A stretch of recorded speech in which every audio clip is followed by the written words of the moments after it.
Señores, estamos en vivo compartiendo con ustedes acá Remix de Noticias. Saben que siempre tratamos e intentamos sobre los temas que van sucediendo en la semana, lo que va pasando también el fin de semana, armar mesas con especialistas. Hoy la verdad que va a ser un placer porque me acompaña Gabriel Puricelli, él es analista internacional y va a estar hablando con nosotros. También está a cargo del Laboratorio de Políticas Públicas, ¿no? ¿Cómo estás, Gabriel? Bienvenido.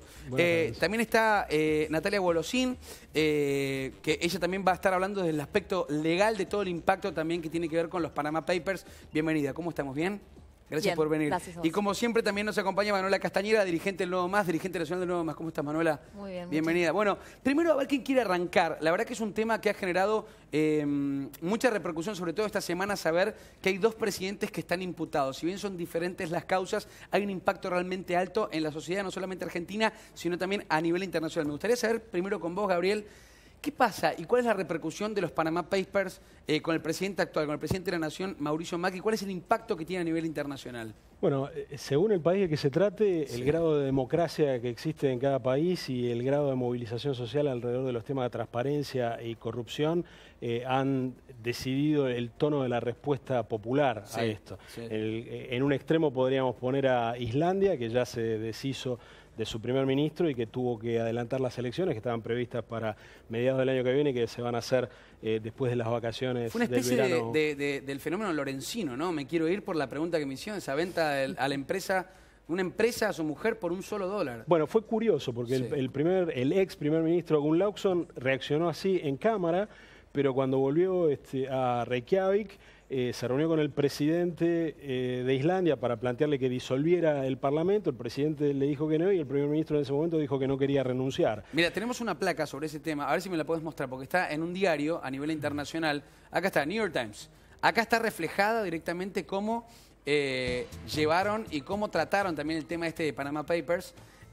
Todo lo que tenías que saber. Creo que es el signo más importante, no sé si coincidís, Gabriel, que un primer ministro ya haya renunciado por estos vínculos de las sociedades offshore en Panamá. No, por supuesto, el impacto político es importante y como te decía, de acuerdo al grado de democracia y de libertad en cada país, en el otro extremo nos vamos a encontrar con China, que tiene a la mitad de los familiares, si no más, de los principales dirigentes del Partido Comunista de los últimos 40 años, eran todos titulares de empresas offshore y no solo eso, sino que eran accionistas y que tuvieron, ya es público, según la información de los Panama Papers, que obtuvieron grandes ganancias de esa participación en este tipo de compañías. Y en el medio tendríamos que situar a países como el Reino Unido, donde el primer ministro David Cameron inicialmente negó tener participación accionaria, había admitido inicialmente tener algún rol directivo, pero no tener participación en el capital accionario, para solo 3 días después tener que desdecirse.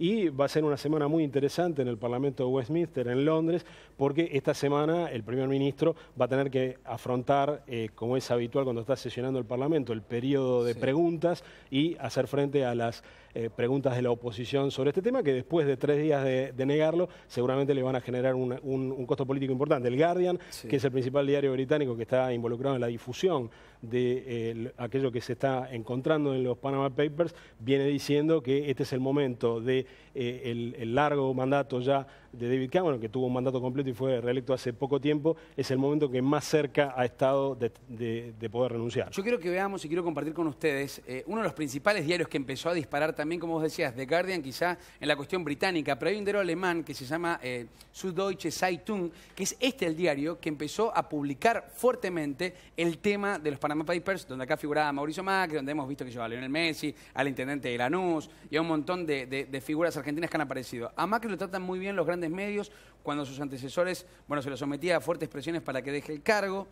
Son uno de los textuales que hemos tomado de este diario que ha sido publicado sobre este tema de los Panama Papers. Parece difícil que le crean a Macri semejante explicación.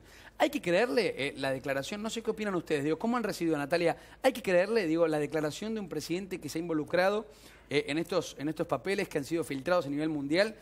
que son casi 40 veces superiores a Wikileaks en cuanto a datos e información. ¿Hay que creerle esas declaraciones que hizo? Bueno, a ver, no sé si es que hay que creerle o no. Cada uno sabrá si le cree Sí. o no. Lo que me parece es que el presidente no puede confiarse en que tengamos que estar obligados a creerle o no.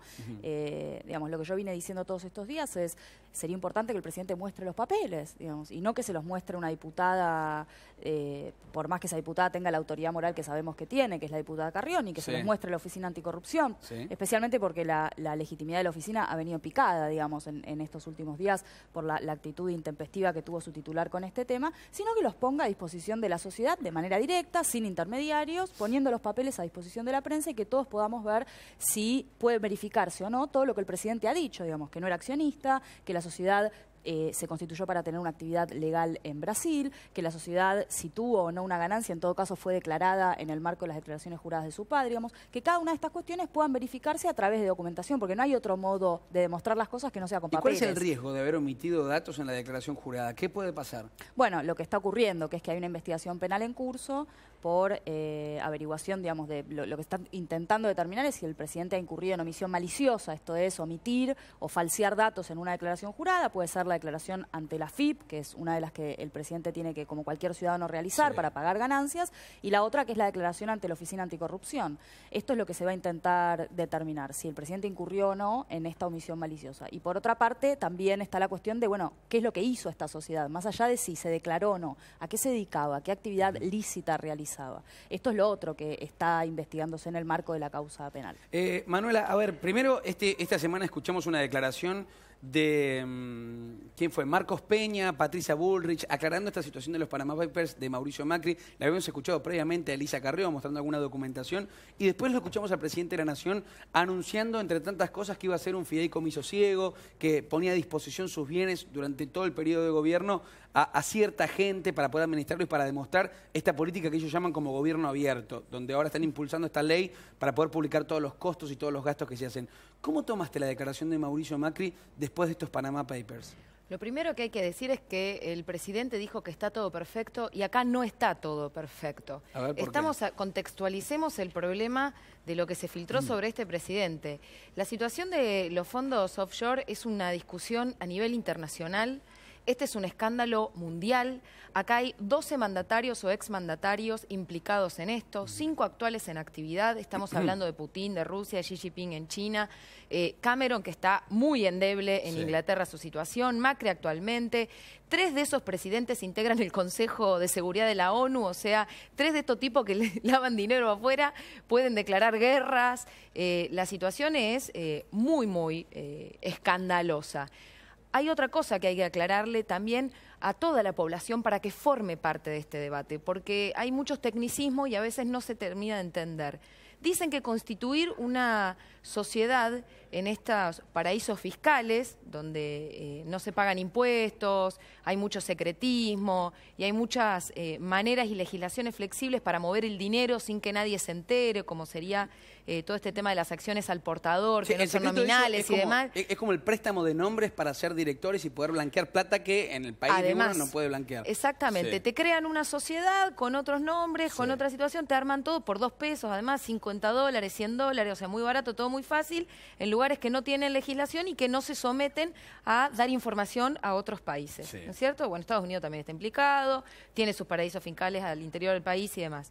Entonces, ¿qué dicen? Bueno, esto es legal. Ahora, tiene fines ilegales. Claramente ese es el problema. Y hay un problema ético, moral y además un problema de prácticamente evasión impositiva brutal en la constitución de estas sociedades. Perdón, ¿qué hacen? No estoy de acuerdo con eso. Juntan para cerrar la idea, crean este tipo de sociedades y llevan ganancias, por ejemplo, de Argentina, o sea, las empresas de los Macri, las llevan ahí y desaparecen.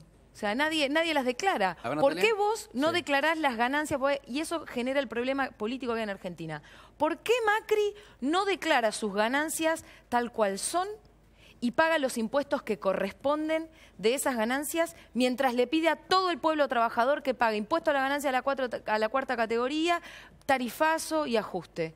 Hay una gran contradicción. A ver, Natalia. No, me parece que hay que ser claros, digamos, y hay que poder distinguir las situaciones. Primero, no está demostrado ni que el presidente tuviera que declarar la sociedad, ni que no tuviera que declararla. Digo, así como yo le estoy reclamando al gobierno y al presidente en particular que muestre la documentación para demostrar y verificar que él no tenía una participación societaria, tampoco podemos afirmar lo contrario, que es lo que me parece que vos, Manuela, estás afirmando, que es que él percibió una ganancia. Esto no está demostrado. Es el fin de las organizaciones de este estilo, eso es lo que digo. A esto voy. En esto tampoco estoy de acuerdo, digamos. No es ilegal, per se, tener una sociedad, ni un bien, ni una cuenta en el extranjero. Las personas pueden hacer negocios en Argentina o en el extranjero, y es posible que para hacer estos negocios necesiten constituir una sociedad.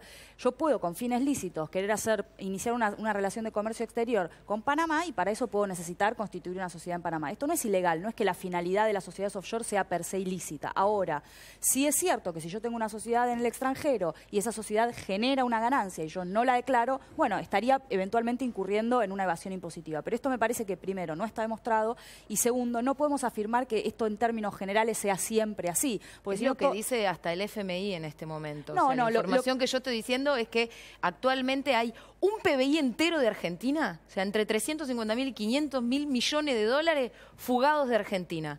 Hay un PBI entero afuera. Esto es cierto, pero me parece que hay entonces hay dos por qué. cuestiones. Y además, yo para aclarar una cosa también, para que la gente entienda por qué tengo esta posición tan firme. Hay todo un sistema de estas, o sea, lo que hoy me explicaban unos compañeros economistas, lo de las mamushkas, ¿no? Que estas empresas tienen empresas adentro y empresas adentro, entonces en realidad, en este momento dicen, esta empresa, las dos que tiene Macri, una Cagemulla que sigue vigente, que dice que no tiene actividad, pero no se sabe, por todo el sistema que tiene funcionamiento y demás, si no es dueña de otras empresas que sí tienen los activos, donde sí está la ganancia. Entonces, lo que yo sí coincido es que acá lo que el macrismo no está dando, de la misma manera que muchísimas de las empresas, el HSBC y demás, pero Macri tiene una responsabilidad política enorme, es realmente cuentas públicas claras y abiertas de qué pasa con eso. Pero esta estructura que se arma societal de más en las Bahamas tampoco lo demuestra. Porque además, también seamos claros, una de las sociedades anónimas que abrió dice que estaba radicada en las Bahamas para operar en Brasil.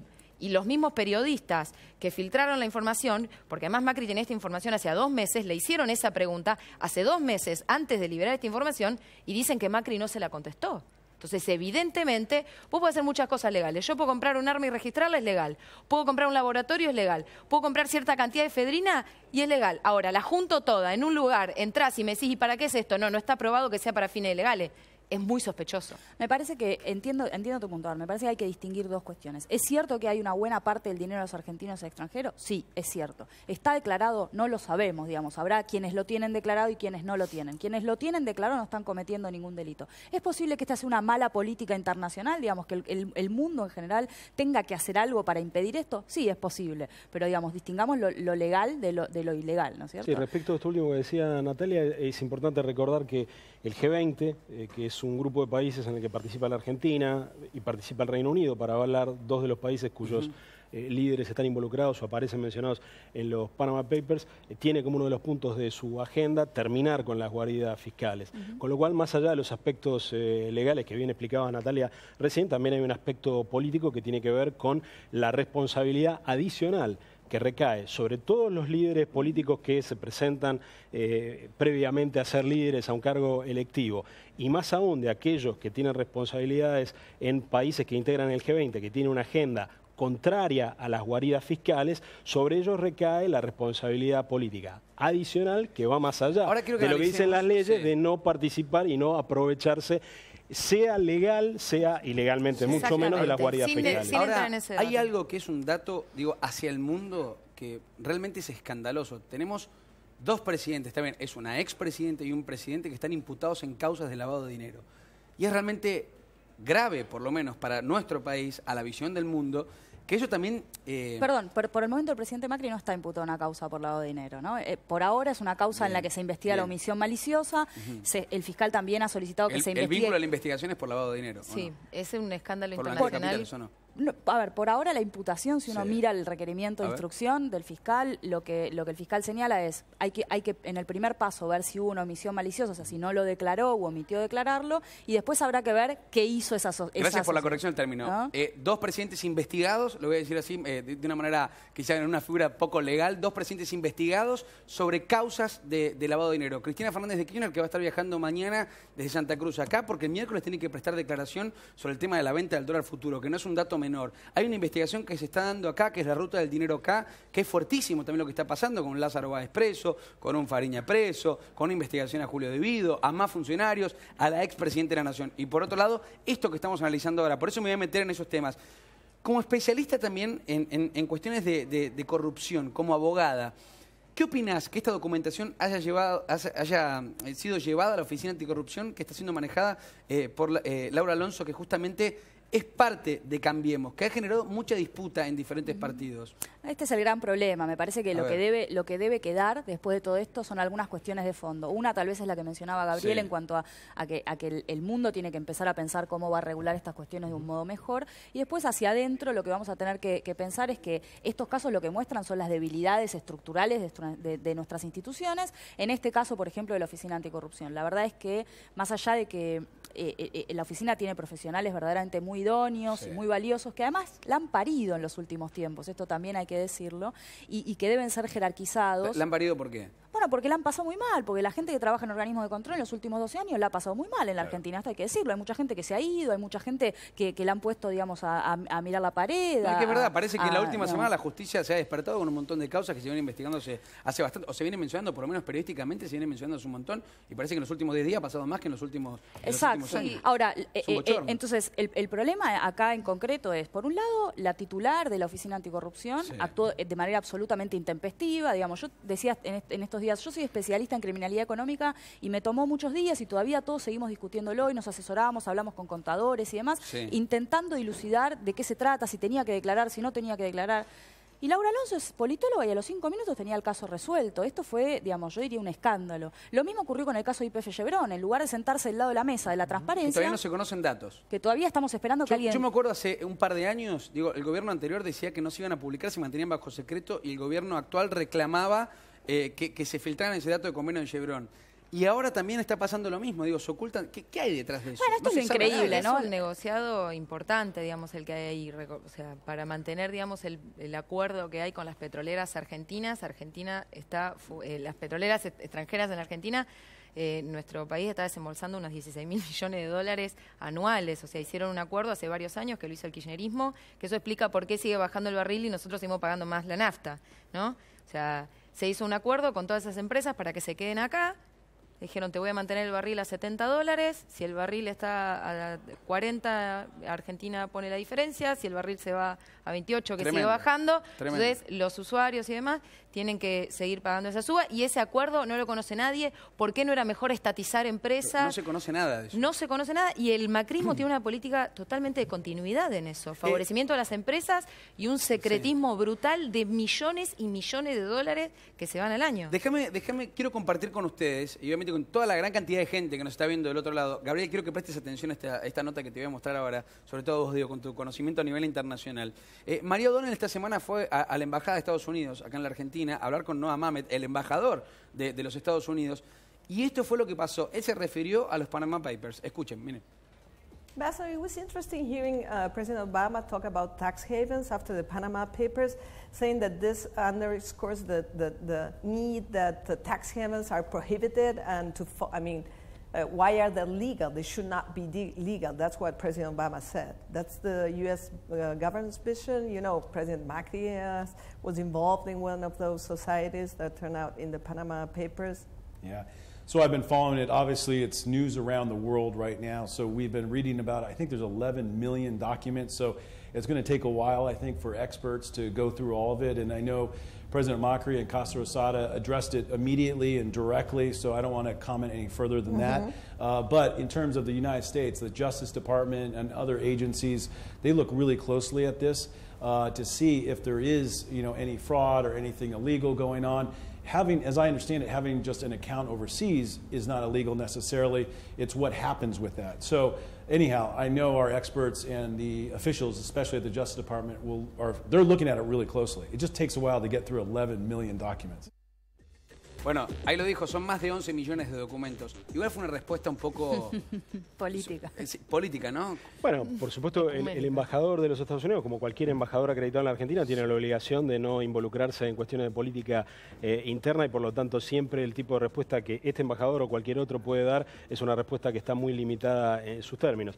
Pero es interesante que venga a la mesa la discusión sobre los Estados Unidos, porque no son solo países como el nuestro que están afectados por la existencia de guaridas fiscales. No es solo la evasión y la elusión impositiva, no solo afecta a países en desarrollo como el nuestro, sino los propios Estados Unidos son víctimas de esta situación, y además tienen en su propia legislación interna sus propios agujeros, porque hay jurisdicciones dentro de los propios Estados Unidos donde también se pueden constituir este tipo de sociedades. Todo esto simplemente para subrayar lo que decíamos antes. Sí. La existencia de guaridas fiscales otorga ventajas a corporaciones transnacionales que tienen esta capacidad de tener una gran movilidad de sus inversiones, y la existencia de guaridas fiscales le permite escapar al control de cualquier agencia de impuestos. ¿Hay gente de Estados Unidos involucrado en Panama Papers?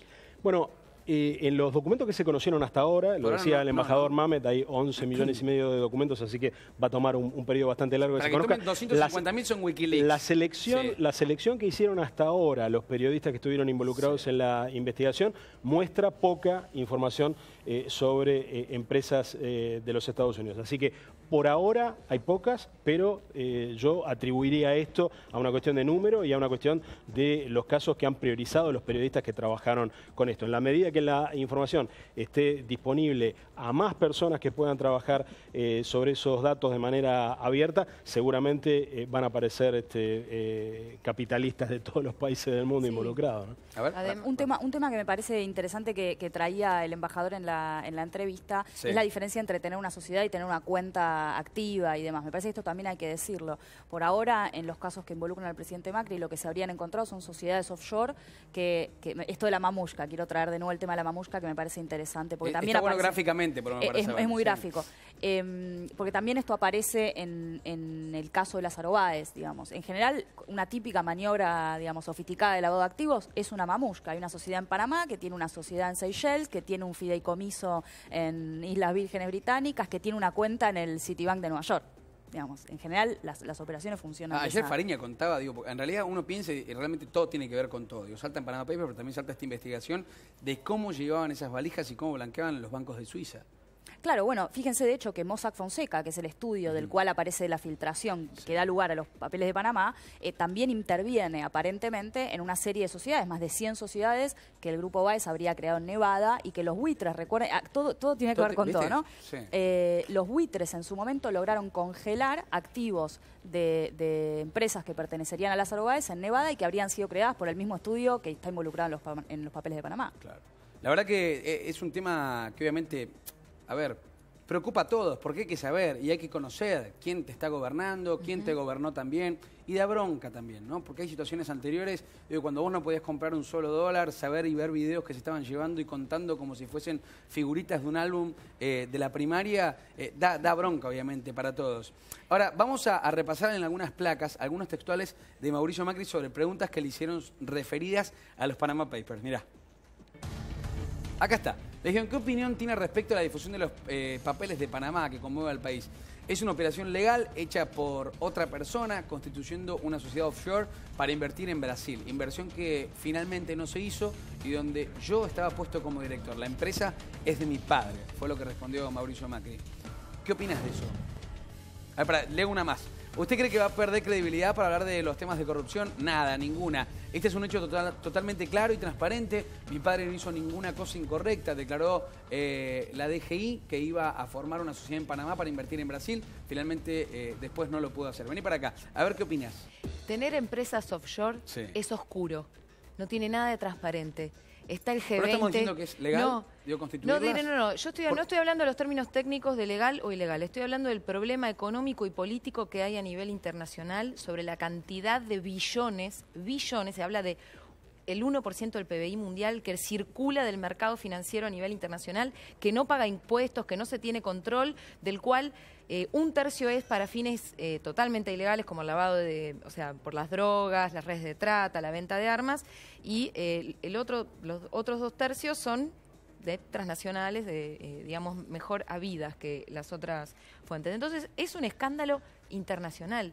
Estas empresas en estos paraísos fiscales se utilizan para ninguna buena intención ni transparente ni nada. Hay un montón de analistas nacionales, internacionales, organismos que lo están diciendo. Los propios periodistas dicen, ¿por qué tenías esta empresa? ¿Qué fines tenía? ¿Por qué no la tenías en tu país? ¿Por qué no declaraste? ¿Por qué no quieren pagar impuestos? A ver, lo que está claro es un gran fraude al pueblo trabajador a nivel mundial. Entonces, que el presidente diga eso, me parece un acto totalmente soberbio en relación a lo que tendría que estar haciendo. Acá tiene que haber una investigación muy profunda, una comisión investigadora independiente. La verdad que la justicia argentina ya no se le cree nada, se le cree poco, o sea, tiene poca autoridad en este momento, está cometiendo un montón de papelones y no se ve tampoco transparencia en estos procesos. Y lo digo también por lo que decías en relación a Cristina, que también es gravísimo. Que ahora vamos a hablar de eso. Yo creo que nos metamos un ratito de eso. A ver. No, un tema, a ver, me parece que hay que marcar esto. Es cierto que cualquier manual de lavado de activos, yo lo dije todos estos días, cualquier manual de lavado de activos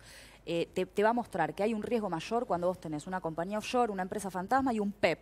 Famoso PEP, persona políticamente expuesta. Mauricio Macri entre 2005 y 2007 era diputado de la Nación, digamos. Si en ese periodo constituyó una sociedad o creó una sociedad, haya sido a través de terceros o no, esto debió haber generado una alerta. Es cierto, no es que, a ver, es legal, pero genera una bandera de alerta. Está dentro de la legalidad, pero cualquier sujeto obligado por una legislación de lavado de activos tiene que prestar mayor atención si recibe fondos o por ejemplo, se crea una sociedad que proviene... ¿Estos papeles no corresponden a la figura que tenía en el 2009 cuando era jefe de gobierno de la ciudad? Pero no está claro, esto es lo que digo. ¿El intendente de Lanús? O sea, para mirar lo que... Sí, claro. Está muy mal eso, para mirar realmente lo que pasa, digo, porque además tiene una causa abierta, no sé, Toblizer se la hizo, nadie, tampoco muy de mucha oposición, o sea, lo irregular de las licitaciones que hubo en la capital federal para la creación de bonos, de golpe aparecen estas empresas, de golpe es del... o sea, todas acciones al portador, todos los mismos bancos que habían hecho las licitaciones en Argentina eran los que tenían los fondos en Zurich y después pasaron a las Bahamas.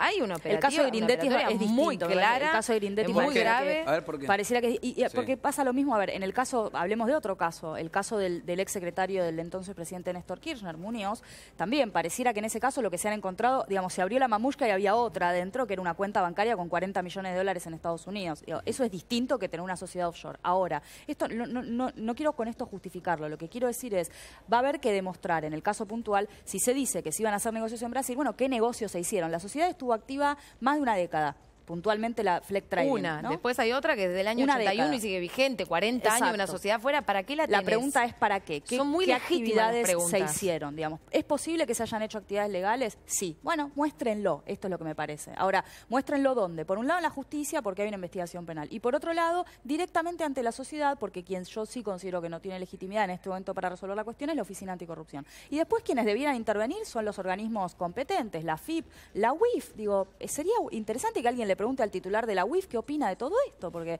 la Unidad de Información Financiera tiene competencia para pedir cooperación internacional en este caso. Gabriel, ¿cómo impacta esto en la imagen de Mauricio Macri en la comunidad internacional? Bueno, el presidente venía de tener una presencia en medios internacionales muy importante a raíz de la visita del presidente Obama, de los Estados Unidos y pocos días después pasa a tener una presencia porque su fotografía aparece o su nombre es insistentemente mencionado por todos los medios que han cubierto esto. Desde el punto de vista de la imagen es un tipo de mención que nadie querría tener en estos momentos y especialmente le resta el brillo que se buscaba a las menciones que había tenido previamente por ser el anfitrión del presidente de la única superpotencia de nuestro tiempo. Así que hay un aspecto de impacto negativo que porque seguramente vamos a verificar con el tiempo. A nivel discursivo hay una búsqueda de relaciones de confianza para atraer inversores. ¿Esto impacta en eso o va a impactar en eso? Bueno, tal vez eso no, porque víctimas de las guaridas, de la existencia de guaridas fiscales son los sistemas impositivos de todos los países del mundo. O sea, es un sistema del capitalismo entero. Porque y efectivamente estamos en un momento donde esto está siendo puesto en discusión, aquello que es legal y como bien lo explicaba Natalia, no necesariamente siempre deseable, y hay instituciones internacionales que han dicho con mucha claridad en los últimos años que puede ser legal, no es deseable y por lo tanto tendría que dejar de ser legal rápidamente. Porque lo que sucede con estos mecanismos es que efectivamente hay hay estados, algunos, puede ser la Argentina, pero pueden ser también los Estados Unidos, que dejan de percibir ingresos legítimos a través de impuestos por la existencia de estas sociedades. Y me parece que esto pone en discusión también una cuestión del contexto internacional de la globalización que no hay que olvidarla. Las grandes corporaciones transnacionales actúan como actores globales y no existe un Estado global al que tengan que tributar. Los impuestos se siguen cobrando a nivel de los Estados nacionales. Claro. Entonces, si esto es un queso que está lleno de agujeros, y los agujeros son estas guaridas fiscales, la pérdida es una pérdida generalizada de los estados del mundo y una ganancia que va exclusivamente a los bolsillos de las grandes corporaciones transnacionales o los individuos que no necesariamente representan a grandes corporaciones y que se benefician de la existencia de estos mecanismos. Ahora, veamos, porque recién decíamos, todo tiene que ver con todo, ¿no? Es una sección encima que hacemos en la radio en la semana y es verdad, todo tiene que ver con todo, todo está vinculado.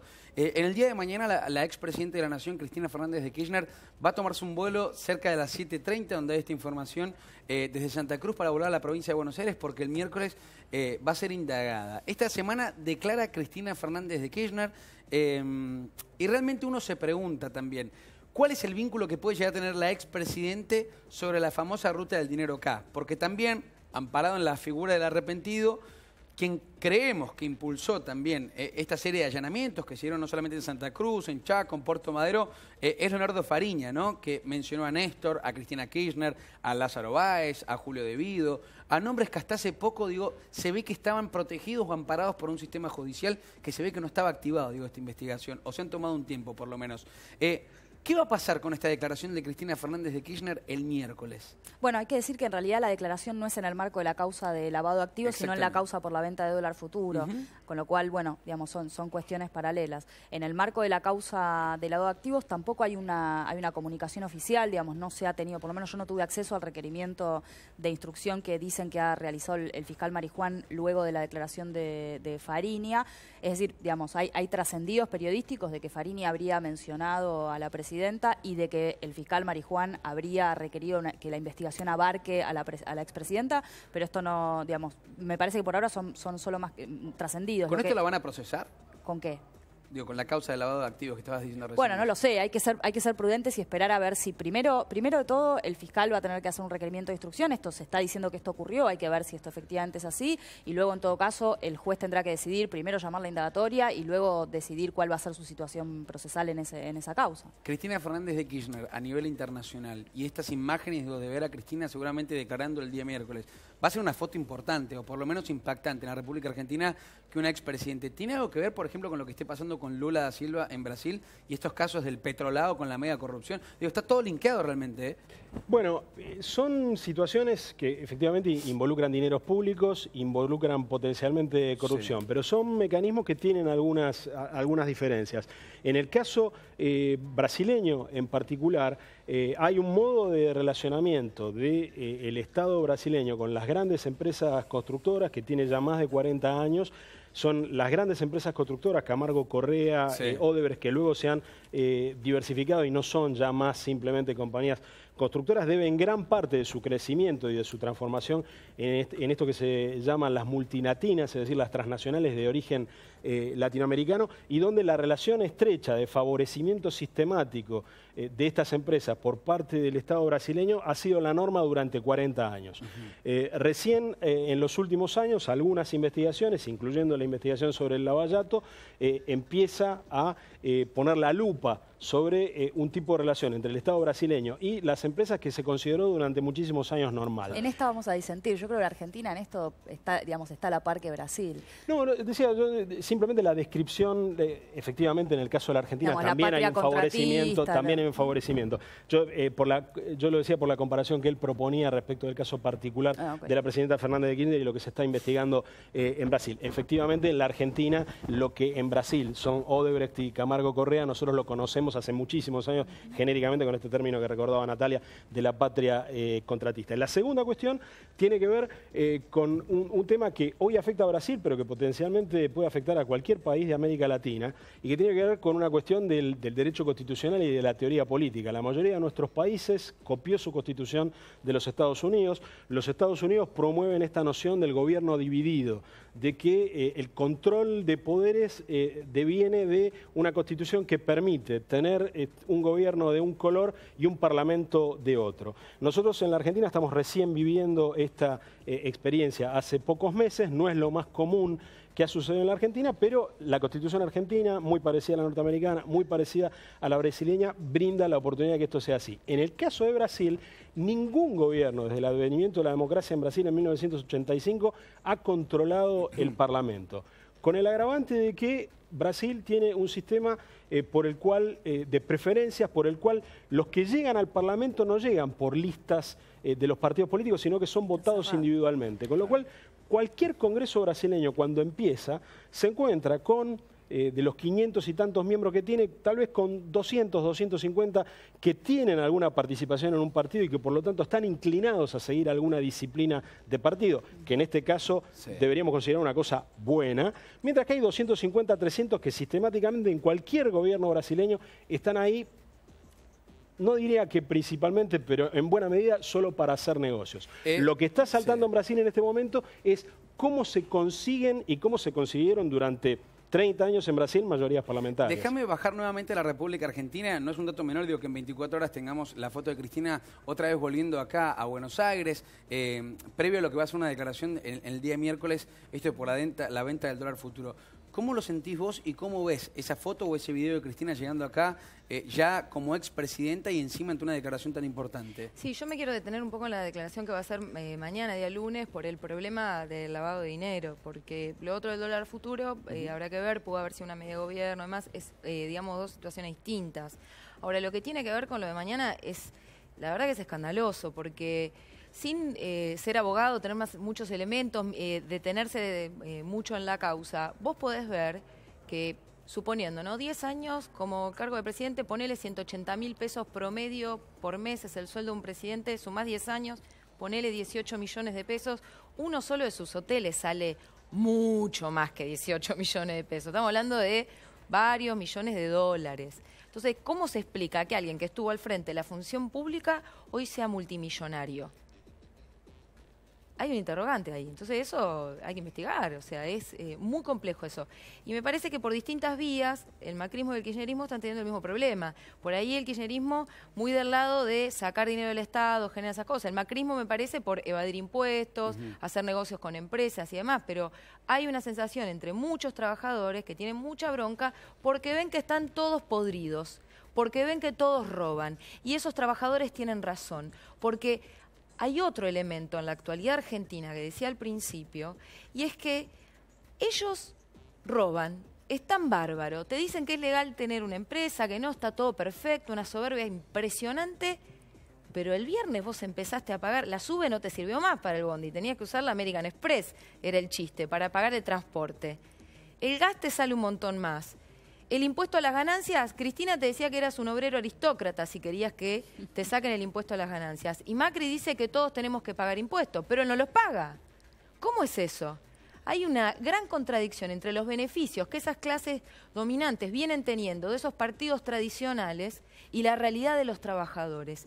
Y eso es un problema profundo en esta Argentina. ¿Ustedes van a buscar este año discutir el techo de ganancias en 2016 porque el gobierno quiere que sea en 2017 recién la discusión? Nosotros creemos que esa discusión, además es evidente que se tiene que abrir ahora porque ya no queda, con lo de Panama Papers, queda más que claro que la estructura del impuesto a las ganancias en Argentina no sirve porque las ganancias que las grandes empresas están teniendo las están llevando afuera, no las están declarando y no están pagando el equivalente a las ganancias que tienen. Entonces el Estado compensa con el único que es pública su ganancia, que es el trabajador a través de su recibo de sueldo. Entonces evidentemente hay que volver de mínima a las cargas patronales, que es más claro ir y contar, no, tenés tantas X cantidad de trabajadores, tenés que pagar esta proporción de tus ganancias, es más sencillo que no la filtren o no la giren. Evidentemente hay una discusión clarísima en relación al impuesto a las ganancias, hay una discusión clarísima en relación al impuesto al salario.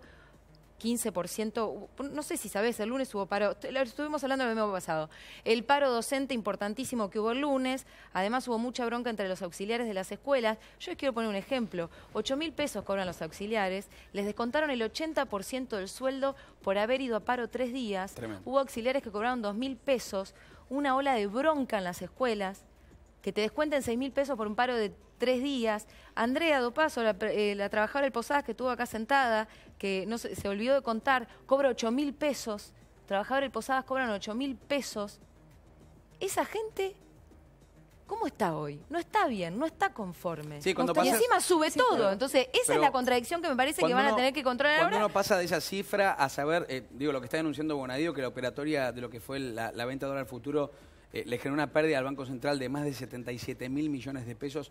Ahí está un poco la contradicción de la balanza, ¿no? De pasar un sueldo de 8.000 a esa cifra, sí. Me parece que también hay que pensar en, vos decías, bueno, ¿qué tienen en común los casos de Brasil y de Argentina? Yo A creo que ver. tienen bastantes cosas en común. Y volviendo, digamos, un poco a esta idea de la estructura constitucional. Bueno, lo que tienen en común, para empezar, es que son dos sistemas presidencialistas. En el caso de Argentina, Argentina tiene un sistema hiperpresidencialista de gobierno. Esto quiere decir que el presidente concentra básicamente mucho, si no todo, el poder en la Argentina, ¿no? El resto de los poderes tienen mermada su capacidad de control. Esto Y el de que no lo concentra se lo cede el Parlamento a través de la ley de emergencia económica. Que se Esto forma renueva todos parte, los en realidad, años, ¿no? forma parte de la idea del hiperpresidencialismo. No solo se trata de poderes que yo tengo porque la Constitución me los da, sino que hay otros poderes que me ceden, ¿no? Las delegaciones, las declaraciones de emergencia, DNUs, digamos, etcétera. El presidente de la Argentina concentra mucho poder.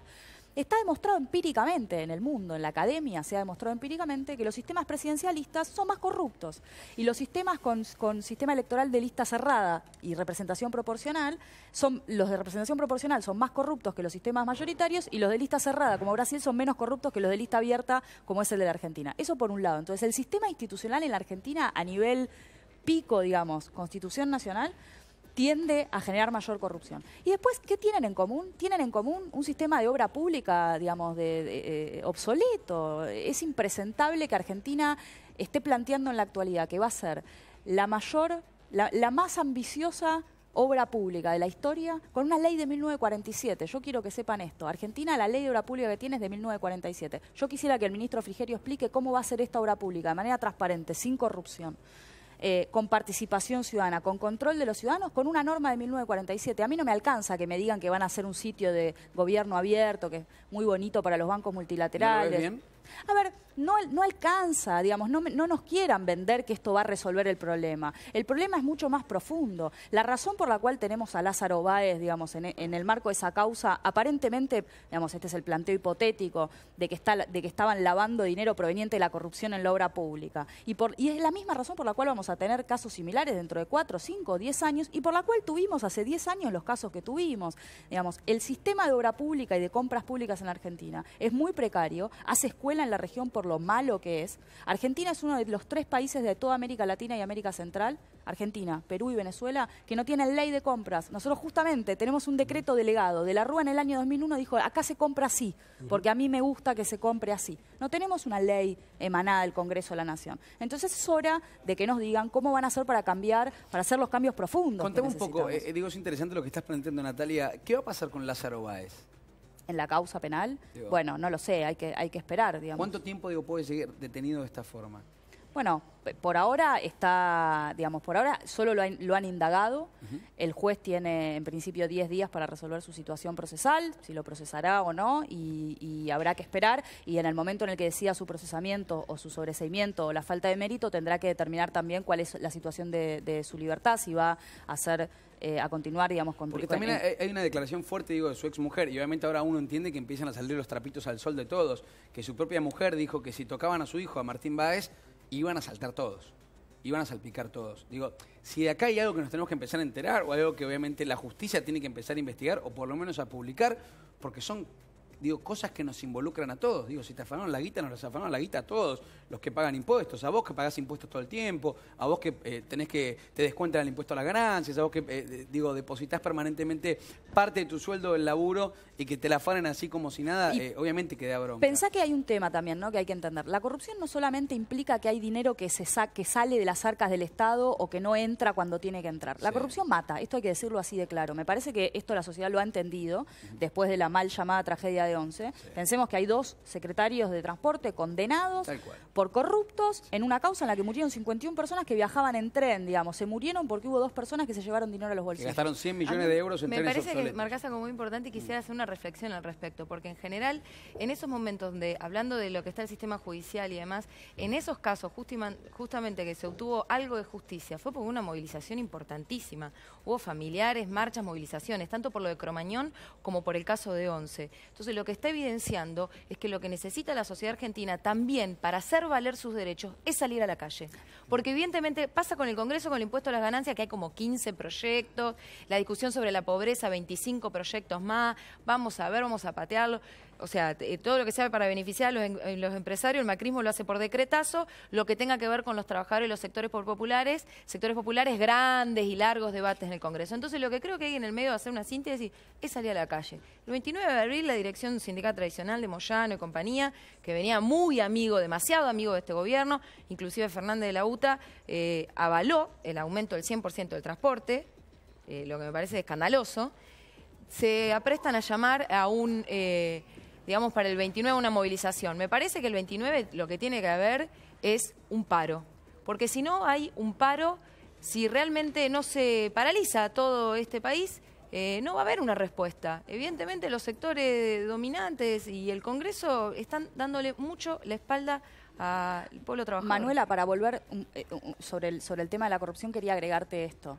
Mi primer punto es, hay que entender que la corrupción mata, que viola derechos humanos y que en general viola los derechos de las personas más vulnerables. Digamos, los que más necesitan de los bienes, servicios y obras del Estado son los grupos más vulnerables. Pensemos en las mujeres, las personas en condición de pobreza, los niños, los grupos aborígenes, etcétera. Estas son las personas que más sufren la corrupción. Esto hay que entenderlo, primer punto. Pero mi segundo punto tenía que ver con esto de la cuestión penal. También hay que entender que el sistema penal, por naturaleza, llega tarde en relación con la corrupción. No porque sea lento, que lo es, ineficiente, si ustedes quieren corrupto, digamos, pensemos en la corrupción judicial. Pero aun cuando el sistema penal fuera todo lo honesto y eficiente que quisiéramos, igual llegaría tarde, porque el sistema penal se activa después de que ocurren los hechos. Entonces digo, vayan a decirle a las víctimas de 11 que el sistema penal les va a resolver el problema de la corrupción. Yo escuchaba estos días un especialista internacional decir, si aumenta la presión de la sanción penal va a disminuir la corrupción. Esto es falso, digamos, acá el sociólogo lo va a poder explicar mejor que yo, pero está demostrado empíricamente que no es que el aumento de pena o el aumento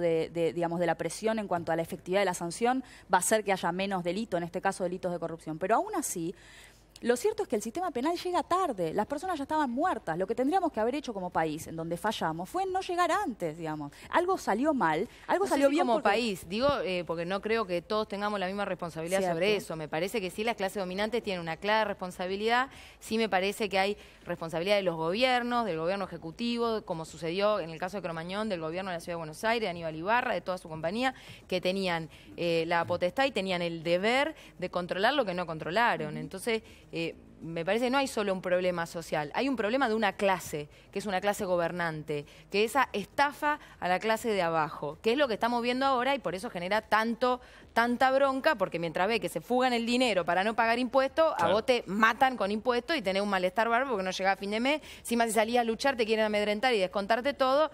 Bueno, me parece que esa es la contradicción que hay acá. Y me parece que también es importante, para analizar esto, por también el rol que la justicia está teniendo, que tanto desde el kirchnerismo como del macrismo a veces utilizan la causa penal del otro para topar su propia responsabilidad. Y a mí me preocupa que no se está dimensionando no solo lo que pasa con el lavado de dinero y la ruta del dinero acá, sino con lo mismo que no está teniendo, concuerdo con muchos analistas internacionales, que en Argentina no se le está dando el nivel de análisis que tendría que tener la situación de los Panama Papers para dar cuenta de la gravedad que tiene. Hay muchísimos diarios de tirada nacional importantísimos que a veces ya no están teniendo ni notas, no se está tomando con seriedad y con profundidad lo que eso significa. Se está utilizando una causa u otra para tapar la responsabilidad del otro. Entonces hay que salirse de esa lógica. Bien, les agradezco a todos por haber venido, de verdad un placer. Ha sido escucharlos a todos por este tema. Siempre está bueno que vengan y obviamente comunicarles a todos ustedes.